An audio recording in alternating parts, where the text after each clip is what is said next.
छोटे से गांव में एक किसान रहता था जिसका नाम मोहन था।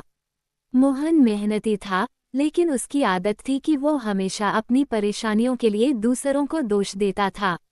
अगर बारिश न होती तो वह बादलों को कोसता, अगर फसल खराब हो जाती तो वह सरकार को दोष देता। एक दिन गांव के एक बुद्धिमान संत वहां आए। मोहन ने अपनी सारी समस्याएं उन्हें सुनाई और कहा, मेरी जिंदगी इतनी मुश्किल क्यों है? कोई और होता तो शायद इतनी परेशानियां न होती। संत मुस्कुराए और बोले, क्या तुम सच में सोचते हो कि कोई दूसरा व्यक्ति होता तो उसकी जिंदगी बेहतर होती? मोहन ने सिर हिलाया, हाँ बिल्कुल। संत ने उसे एक चमत्कारी दर्पण दिया और कहा, इसमें देखो और अपनी तकलीफों का हल खोजो। मोहन ने जैसे ही दर्पण में देखा, उसे अपनी ही छवि दिखाई दी।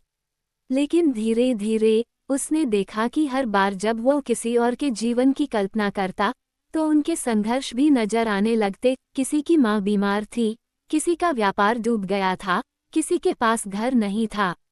तभी उसे एहसास हुआ कि हर किसी की अपनी चुनौतियां होती हैं। सिर्फ चेहरे बदलते हैं, पर समस्याएं बनी रहती हैं।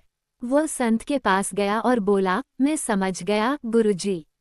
दूसरी कोई जिंदगी नहीं, हमें अपनी ही जिंदगी को बेहतर बनाने की कोशिश करनी चाहिए।